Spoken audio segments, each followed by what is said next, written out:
Welcome to another episode of What's Up with DJ. I'm DJ, the number one place to find out all things that interest me and hopefully you as well. Be sure to subscribe, like, comment, share, and visit the show description to find out more about the What's Up with DJ podcast. And with that being said, let's get right into the show. So, fans want to make Kanye West great again. So, after his anti-Semitic remarks that he said last week, there's been a lot of backlash directed towards Kanye West, and rightfully so. I'm just trying to get my mind wrapped around the whole situation as well. And Kanye West is a very complicated figure in pop culture. And he's always in the news about something crazy, it seems. Unfortunately, he's went from having the conversation being centered around his music, which at one point was really great, it being the conversation now is always about something crazy that he said or did.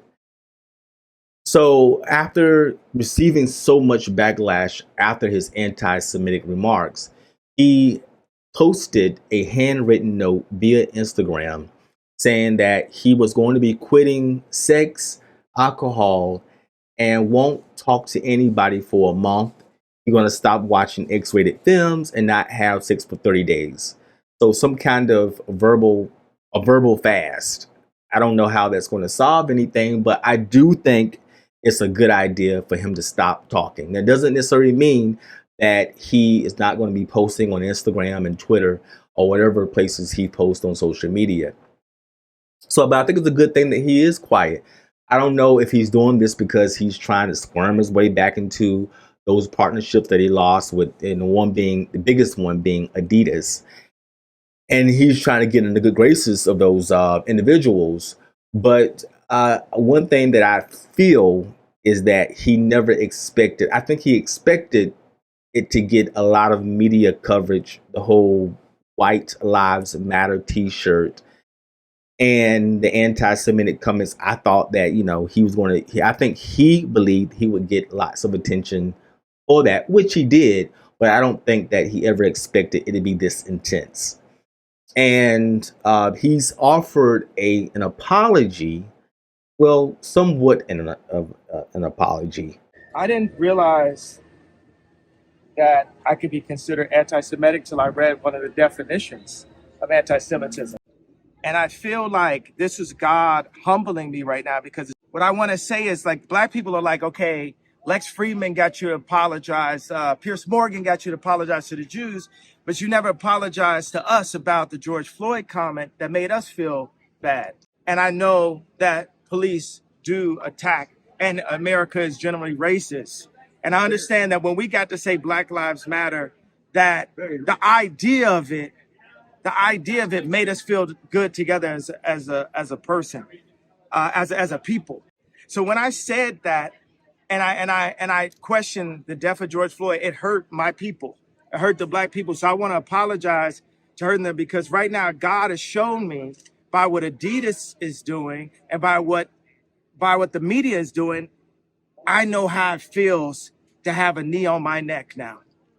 As I mentioned last week, he's fallen off of the Forbes billionaire list.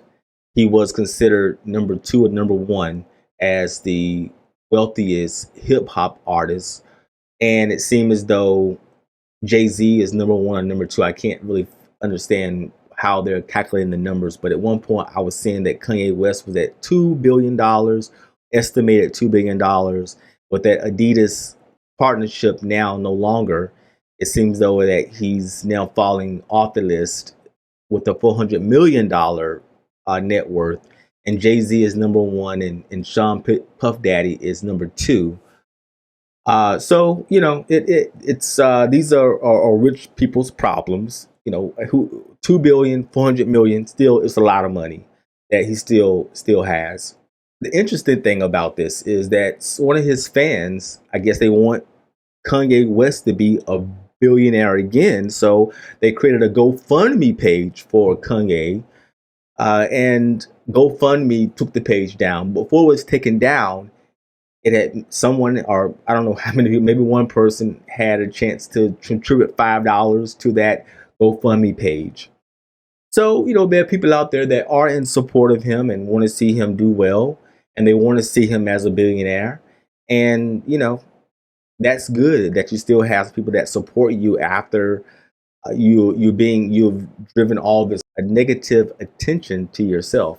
But to me, how do I feel about Kanye West? I think he's an interesting figure in pop culture, being that he manipulates the media, and how he sort of does that is interesting to me. But outside of that, his comments and what he thinks, his views, I don't really think much about it, because he's just not somebody that I would want even to have a conversation with, because I don't really think that he's his concern isn't necessarily, is to really feel compassionate about the people that he's supposed to be defending, if he's defending anyone. I think his cause and what it is that he perpetuates is self promotion, promotion his businesses, his shoes that are now being burned off, it seems, and his businesses to ultimately, make these goals of being a mogul, of being a billionaire, creating a whole bunch of wealth. And I see that he'll say anything and do anything that will jump on any bandwagon that he feels is going to get him to that place where he's going to make that kind of money. And these individuals, I think, like Kanye West and Kim Kardashian and all these type of individuals, understand how to turn attention into dollars. And I think people are very forgiving. As I said last week, that he's already apologizing already to, sort of gain some kind of momentum in the right direction. Are people going to be more willing to be forgiving and say, hey, I forgive Kanye West and I want to go and purchase whatever he's selling? Who knows? Will you do that? Will you go out and purchase some Kanye West things if he decides to go with a different distributor or production, or whoever creates those Yeezys, he goes to someone else like Sketches, or whoever will have him and create? He'll find somebody out there who's willing to create those shoes and make money with him. Are you going to go out there and buy those shoes? Because that's really what makes a determining factor when it comes to these people, creating wealth and creating wealth at that particular level. So the second story that I have is, there is people out there who own the trademark White Lives Matter. And a they're the host of the weekly radio show Civic Cipher, are the legal owners of the White Lives Matter trademark. Ramses Ja and Quentin Ward was on a recent episode of CNN Tonight, and they explained how they felt about Kanye's White Lives Matter t-shirt. So, Ramses, let me start with you. What do you plan to do with this trademark of White Lives Matter? Well, at present, we plan to do nothing. Nothing is plenty, as you can imagine. We have lawyers advising us on how to best protect the trademark. So it will not be used to hurt, harm, trigger any people. And as long as we are the people in the position to decide how it is used in commerce, we will do our best to minimize the effect that it may have on people. Just to make it clear, we didn't purchase or pursue the mark. It was actually assigned to us by one of our listeners.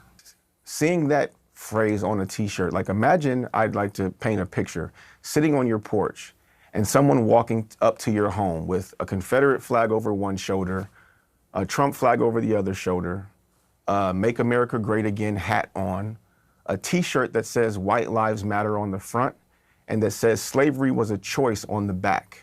And imagine that person holding a bullhorn and saying through it, George Floyd was not killed by police, but he died from a drug overdose.